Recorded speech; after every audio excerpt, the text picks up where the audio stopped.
السلام علیکم ورحمۃ اللہ وبرکاتہ۔ آج ہماری ویڈیو بول چال کے بارے میں ہے۔ بول چال میں لایا ہوں آپ کے لیے چند الفاظ۔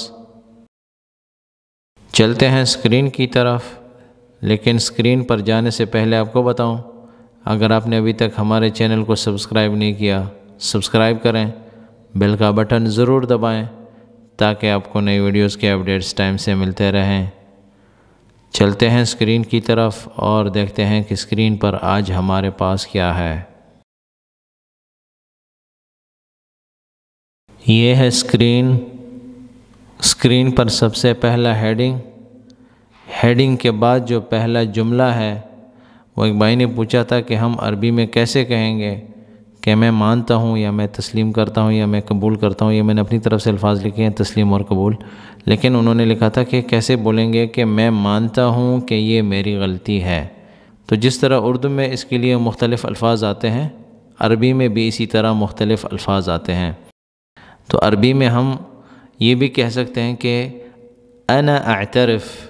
اگر انا نہ بھی بولیں تو مسئلہ نہیں ہوتا، اعترف کہ میں مانتا ہوں یا میں تسلیم کرتا ہوں یا میں اعتراف کرتا ہوں اس بات کا، یعنی اس بات کو میں مانتا ہوں، ہائے غلطتی، ہائے یا ہادی غلطتی، غلطتی۔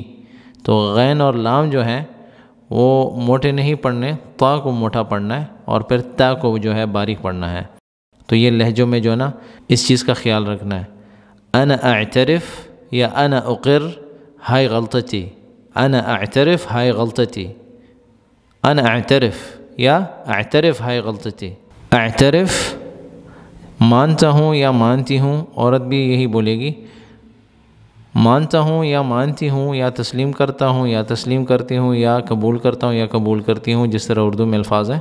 تو عربی میں ہم بولیں گے انا اعترف یا اعترف یا اقر ہائے غلطتی، انا اقر میں اقرار کرتا ہوں، آئی اکنالج، انا اعترف کہ آئی ایڈمٹ۔ تو یہ فرق ہوتا ہے اس میں، تھوڑے سے جو ہے نا لہجوں میں الفاظ کا تھوڑا سا یہ فرق ہوتا ہے۔ انا اعترف یا اقر ہائے غلطتی، انا اعترف یا انا اقر ہائے غلطتی۔ اگر میں بولتا ہوں کہ آپ اعتراف کرو، اعترف اعترف یا اقر ہائے غلطتی، یا انا اعترف یا انا اقر ہائے غلطتی، یا انا اعترف یا انا اقر ہائے غلطتی، انا اعترف انا اقر ہائے غلطتی۔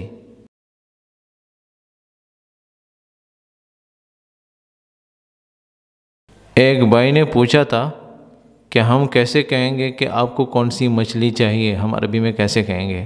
تو ہم کہیں گے ای کا مطلب ہے کون سا یا کون سی، ٹھیک ہے؟ ای کا مطلب ہے کون سا یا کون سی۔ ای سمک یا ای سمچ، ای سمک یا ای سمچ تبا، ای سمک تبا، آپ کو کون سی مچھلی چاہیے، یا ای سمچ یا ای سمک تبین، ای سمک تبا، ٹھیک ہے؟ تا کو پیش دیتے ہیں، ای سمک تبا یا ای سمک تبین، یا ای سمچ تبا یا ای سمچ تبین۔ ای کون سی، سمچ یا سمک مچھلی۔ یہ جو تبا میں شروع کی تا ہے، تو یہ جو تا ہے یہی بتاتی ہے کہ آپ کو، اگر میں بولوں کہ مجھے ای سمک ابا، کہ مجھے کون سی مچھلی چاہیے، تو یہ جو شروع کی تا ہے تبا میں، اسی کو اگر ہم چینج کرتے رہیں گے تو اس سے مفرد، تثنیہ اور جمع کی صیغے بنتے رہیں گے عربی میں۔ تو اس چیز کا خیال رکھنا ہے، یہ دیکھنا ہے۔ تو ای سمک، تو ای سمک یا ای سمچ تبا، ای سمک تبا، ای نوع من السمج تبا۔ ای واحد بھی کہہ سکتے کہ ای واحد، تو کون سا، یعنی ایک چیز جو ہوتی ہے نا، ایک ہی چیز، جب ایک ہی چیز ہوتی ہے تو آپ کہتے ہیں ای واحد۔ جب آپ کو 2 یا 3 چیزوں میں سے ایک چیز پسند کرنی ہوگی، یا آپشن دیا جاتا ہے آپ کو کہ سب میں سے ایک لینا، تو آپ کہتے ہیں مجھے یہ پسند ہے، تو ہم کہیں گے ای واحد، کہ ان میں سے کون سا ہے، یا ان میں سے کون سی والی ہے، تو ان سب میں سے کون سی وغیرہ۔ تو جب آپ کو صرف ایک ہی آپشن دیا جاتا ہے کہ بہت سی چیزوں میں ایک ہی چیز کو آپ نے چوز کرنا ہے، تو آپ سے کہا جاتا ہے کہ ای واحد، کون سی والی۔ تو اب اس کا مطلب یہ ہے کہ کون سی مچھلی آپ کو چاہیے، ای سمک کون سی مچھلی، ای سمک تبا، ای سمجھ تبا، ای سمک تبا، ای سمجھ تبا۔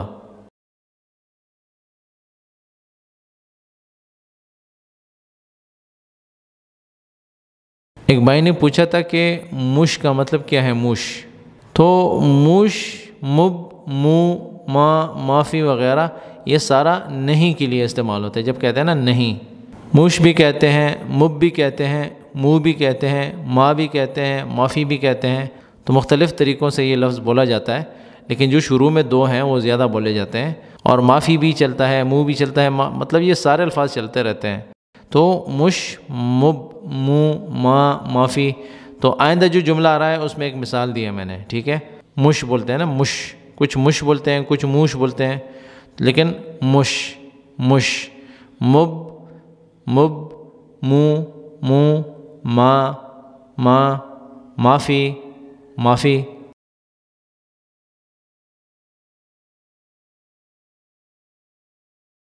تو یہ ایک مثال ہے اس کی، مش متوفر، مش متوفر، اویلیبل نہیں ہے، نہیں ہے، ٹھیک ہے؟ مش متوفر اویلیبل نہیں ہے، مب متوفر اویلیبل نہیں ہے، مافی متوفر، لیکن یہ جو کہتے ہیں نا بروکن ہے، مافی متوفر، ٹھیک ہے؟ تو مش متوفر یا مب متوفر یہ بولیں گے ہم، زیادہ تر یہ بولا جاتا ہے۔ یا منہ متوفر، کچھ لوگ منہ بھی بولتے ہیں، منہ متوفر، یا کوئی بولیں گے کہ ماں متوفر، کچھ بولیں گے مش متوفر، کچھ بولیں گے مب متوفر، کچھ بولیں گے منہ متوفر، کچھ بولیں گے ماں متوفر، اور جو بگنرز ہیں جو بروکن میں بولتے ہیں وہ بولیں گے مافی متوفر۔ تو مش متوفر، مب متوفر، مافی متوفر، ماں متوفر، منہ متوفر، تو ان سب میں جو زیادہ بولے جاتے ہیں وہ دو قسم کے ہیں، کہ مش متوفر یا مب متوفر، تو یہ زیادہ بولے جاتے ہیں، دو قسم کی جو لفظ ہیں، مش اور مب، ٹھیک ہے؟ مش متوفر، مب متوفر، مش متوفر، مب متوفر، مب متوفر، یا مش موجود، مب موجود، مثال کے طور پر یہ بھی بول سکتے ہیں نا، جب کوئی چیز نہیں ہوتی تو ہم یہ کہہ سکتے ہیں کہ مش موجود یا مب موجود۔ مش متوفر، مب متوفر، مش متوفر، مب متوفر۔ تو یہ الفاظ کافی تھے آج کے اس سبق میں۔ مزید بھی اگر آپ کے پاس کچھ الفاظ ہیں، جملے ہیں، ہمارے ساتھ شیئر کریں کومنٹس کے ذریعے، ہم ان کو اپنے کانٹینٹ میں ایڈ کر کے ویڈیوز کی شکل میں آپ کے ساتھ شیئر کرتے رہیں گے انشاءاللہ۔ آپ سب کا شکریہ اس ویڈیو کو دیکھنے کا۔ اس ویڈیو کو لائک کریں، میرے چینل کو سبسکرائب کریں اور بیل کا بٹن ضرور دبائیں تاکہ آپ کو نئی ویڈیوز کے اپڈیٹس ٹائم سے ملتے رہیں۔ دعاؤں میں یاد رکھیں۔ والسلام علیکم ورحمۃ اللہ وبرکاتہ۔